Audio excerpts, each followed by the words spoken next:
Hello everyone, welcome to Trading for Beginners and I hope you guys are alright. In this video, I will be showing you how to download Wise app into your mobile phone. So without any further ado, let's dive right into this exciting video.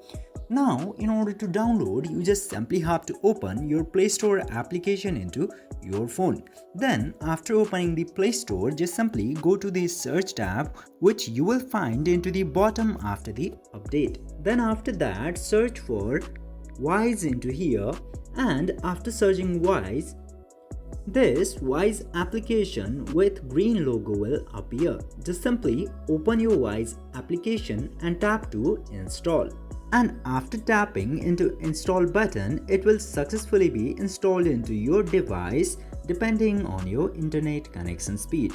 This way you can easily download the Wise application. I hope this video was helpful for you. If yes, don't forget to give a thumbs up and share this video with your trader friends. I hope this video was helpful. If yes, don't forget to subscribe the channel. Thank you for watching the video.